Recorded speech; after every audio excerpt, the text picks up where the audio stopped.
तो देखो यार, एक सबसे बड़ा जो प्रॉब्लम होता है हर एक बच्चों को, हर एक स्टूडेंट्स को, कि याद कैसे करें। उन्हें लगता है कि यार वो जो याद करते हैं वो भूल जाते हैं।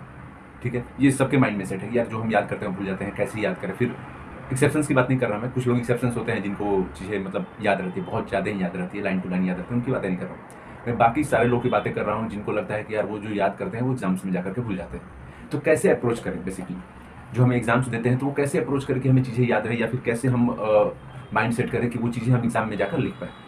तो सबसे पहले आपको क्या करना होगा कि आपको ये दिमाग से निकालना होगा कि आपको चीज़ें याद नहीं होती, आपको चीज़ें याद होती हैं। यार आप 10 साल पहले कोई काम किए थे वो आपको याद होगा, थोड़ा दिमाग पर जोर डालना, आपको टाइम टू टाइम याद होगा कि आप किस समय में किस कैसा मौसम था, सब कुछ याद होगा आपको।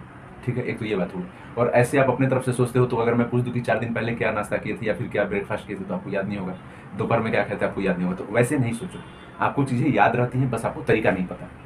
क्या होता है ना, देखो 2 तरीके के लोग होते हैं, 2 टाइप के लोग होते हैं एक तरह से देखा जाए तो, उनका तरीका अलग-अलग होता है। एक होता है कि चीज़ें सामने आती हैं तो उनको क्या करते हैं वो लोग डायरेक्ट करना शुरू कर देते हैं, और एक जो होते हैं चीज़ें सामने आती तो उनको समझते हैं कि कैसे करना है, अप्रोच डेवलप करते हैं, उसके बाद चीज़ों करते हैं। तो जो सेकंड वाले हैं, जो अप्रोच डेवलप करके काम करते हैं, वो बहुत स्मार्टली वर्क करते हैं और अच्छे तरीके से करते हैं।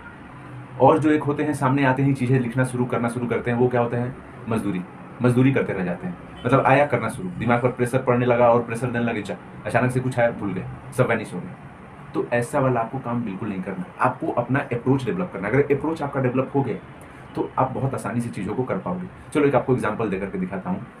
लाइक आपका सेमेस्टर जो है, सेमेस्टर में आपके सब्जेक्ट्स होते हैं जो भी, तो 5 सब्जेक्ट होता होगा। चलो एक सब्जेक्ट में कितना यूनिट होता है, 5 यूनिट। तो 5 यूनिट 100 मार्क्स का आने वाला है। ठीक है, अब आपको पास होने के लिए कितना मार्क्स चाहिए, 50% चाहिए। लेकिन 60 रख लो, ठीक ठाक लगेगा सुनने में भी, देखने में भी और लिखने में भी, 60%। तो आप टारगेट रखो कि आपको कम से कम 60 उठाना है। तो अगर 5 यूनिट है, 5 यूनिट 100 मार्क्स का आ रहा है, तो एक यूनिट कितने मार्क्स का आया, 20 मार्क्स का। तो आपको कितना उठाना है, 60 मार्क्स। पहले टारगेट करो 60 मार्क्स का। तो 60 मार्क्स उठाना है तो आपको कितने यूनिट पढ़ने होंगे, 3 यूनिट। तो 3 यूनिट को आप पूरे तरीके से फोकस करो। 3 यूनिट को, सिर्फ पहले 3 यूनिट का टारगेट रखो कि 3 यूनिट मुझे कैसे भी करके बहुत अच्छे से देख लेना है। दूसरा का माइंडसेट करो। अब दूसरा क्या माइंडसेट आपका होना चाहिए, आपको पता है कि आपको टॉपर का नहीं, आपको प्रैक्टिकल बनना है, आपको प्रैक्टिकली चीज़ों को करना है। तो आप पहले से ही तैयार हो कि भाई हमको 70 से ज़्यादा नहीं चाहिए, 70 मेरे लिए काफ़ी है। तो 3 यूनिट को आप बहुत अच्छे से प्रिपेयर कर लो। ठीक है, 3 यूनिट को हर एक तरह से, उसका 2 मार्क्स जो शॉर्ट टाइप होता है, लॉन्ग टाइप होता है, डायग्राम्स अच्छे से प्रिपेयर कर लो। पहले 3 यूनिट, 3 यूनिट प्रिपेयर हो गया, उसके बाद एक और एक्स्ट्रा देख लो कि अगर इन केस उसमें से कुछ क्वेश्चन आप नहीं कर पाए तो उसको भी आप कर दोगे। तो 4 यूनिट आपने देख लिया नॉर्मली।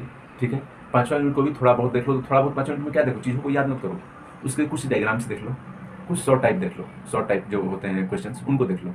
हो गया आपका लगभग 5 यूनिट आपका रेडी हो गया। साथ साथ में आप क्या करो कि पिछले जो 3-4 साल के जो क्वेश्चन पेपर होते हैं या 5 साल के जो क्वेश्चन पेपर होते हैं उनको देख लो, क्वेश्चन पेपर देख लो। स्ट्रेटेजी क्या करो, 3 यूनिट बहुत जबरदस्त प्रिपेयर करो, बाकी 2 यूनिट में 1 यूनिट नॉर्मली देख लो और 1 यूनिट का अच्छे से डायग्राम देख लो। आपका ओवरऑल 5 यूनिट कंप्लीट हो गया।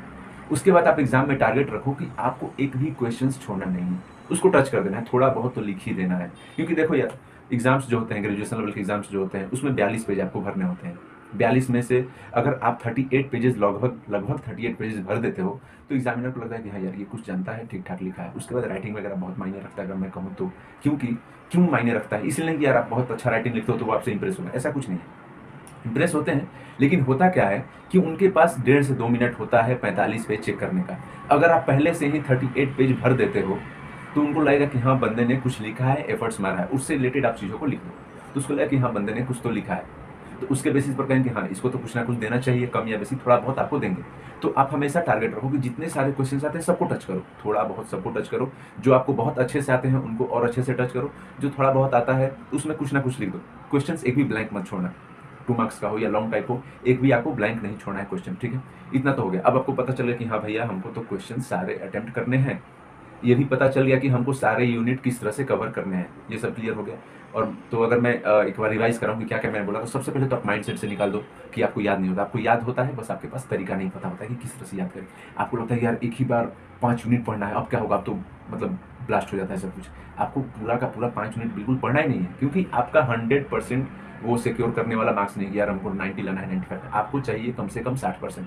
तो कम से कम 60% चाहिए तो आपको कम से कम 3 यूनिट कंप्लीट पढ़ना होगा, बाकी 2 यूनिट थोड़ा बहुत पढ़ना होगा, थ्योरी थोड़ा सा, उसका डायग्राम, और एक बचेगा उसका भी पूरा डायग्राम, क्योंकि प्रैक्टिकल होता है, काफ़ी सारे डायग्राम्स भी होते हैं ग्रेजुएट लेवल में, तो आपको डायग्राम्स वगैरह सारे क्लियर करने होंगे। ठीक है, ये तो हो गया। इस तरह से आपने देखा कि आपका 5 यूनिट कवर हो जाता है। अब चलो 5 यूनिट आपका कवर हो गया। अब उसके बाद है एग्जाम का बारी। तो एग्जाम में क्या लिखना है, तो आराम आराम से पहले तो आप देखो एग्जाम पेपर में, एग्जाम का जो पेपर होता है उसमें कौन कौन से क्वेश्चन हैं और कौन कौन से आपको अच्छे से आते हैं। जो पहले अच्छे से आता है क्वेश्चन उसको अटेम्प्ट करो, क्योंकि उससे क्या होगा कि आपके माइंड पर प्रेशर नहीं होगा। एग्जाम्स कैसे दिया जाता है, कोई भी कम्पिटेटिव एग्जाम होता है या फिर कोई भी नॉर्मल एग्जाम भी होता है, तो उसमें क्या होता है कि आपको जान करके कंफ्यूज करने के लिए कुछ गलत क्वेश्चन दिए जाते हैं। तो अगर आप पांचों यूनिट को पढ़ लेते हो तो आपको पता रहेगा, थोड़ा बहुत आइडिया मिल ही जाता है यार कि ये क्वेश्चंस गलत है। और एक बात याद रखना, एग्जाम्स में सारे क्वेश्चन अटेम्प्ट करने को मैं क्यों कह रहा हूँ, क्योंकि क्या होता है कि एग्जाम्स में कुछ क्वेश्चन जान करके गलत डाले जाते हैं। अगर आप गलत क्वेश्चन को अटेम्प्ट कर लेते हो तो उसमें आपको फुल मार्क्स मिल जाता है। बात को समझ रहे हो? अगर आप उसको अटेम्प्ट करोगे ही नहीं तो आपको उसमें कुछ मिलेगा ही नहीं। तो ये सब स्ट्रेटेजी है एग्जाम पास करने का। एग्जाम पास करना बहुत बड़ा वो कॉम्प्लिकेटेड चीज़ नहीं होता है, बहुत नॉर्मल चीज़ होता है अगर आप तरीके से करो तो। क्या बोला मैंने कि आपको अप्रोच पहले डेवलप करना है, आपको डायरेक्ट अटैक नहीं करना है। डायरेक्ट अटैक करोगे फिर गड़बड़ हो जाएगा, पता नहीं चल पाएगा कहाँ से अटैक करें। इसलिए आपको सबसे पहले अप्रोच डेवलप करना है। तो जो आपको क्वेश्चन आता है उसको पहले लिख लो, वो शॉर्ट टाइप हो या फिर लॉन्ग टाइप हो। उसके बाद मैंने बोला कि एक भी क्वेश्चन आपको छोड़ना नहीं है। तो क्यों नहीं छोड़ना है, क्योंकि एग्जाम्स में अक्सर ऐसा होता है कि कुछ रॉन्ग क्वेश्चंस डाल दी जाते हैं, रॉन्ग क्वेश्चन जान करके डाले जाते हैं। तो आप उस रॉन्ग क्वेश्चन को अटेम्प्ट कर लेते हो तो क्या होगा कि आप उसमें फुल मार्क्स उठा लोगे। अब क्यों डाले जाते हैं वो भी एक रीजन है, आपको कंफ्यूज करने के लिए। आपका जो माइंड लेवल होता है, आईक्यू लेवल होता है, उसको चेक करने के लिए, क्या आप उसी क्वेश्चन में फंसे रहते हो या फिर उसको थोड़ा बहुत अटेम्प्ट करके आगे बढ़ते हो। देखो, अगर आप किसी रॉन्ग क्वेश्चन या गलत क्वेश्चन में फंसे रह गए तो आपका सारा टाइम निकल जाएगा, बस उसी में फंसे रह जाओगे, स्मार्टली वर्क नहीं होगा। तो देखा जाता है कि क्या आप स्मार्ट हो कि नहीं, इसलिए आपको कुछ रॉन्ग क्वेश्चंस दिए जाते हैं ताकि आपको लगा कि हाँ यार इसमें तो कुछ गड़बड़ है, होंगे चलो इसको अभी नहीं करते, इसको बाद में देखेंगे।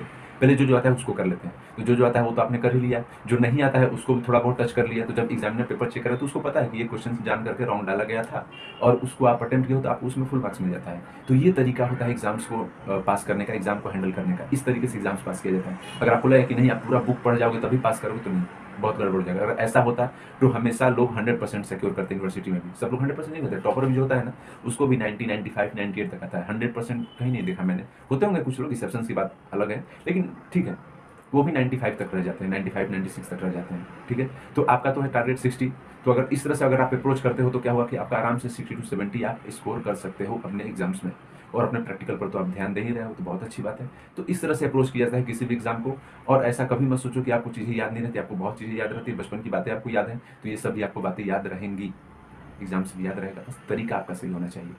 तो ऐसे वीडियोज़ के लिए हमारे चैनल को जरूर सब्सक्राइब कर लें। फिर मिलेंगे अगले वीडियो में, तब तक के लिए all the best, take care, bye.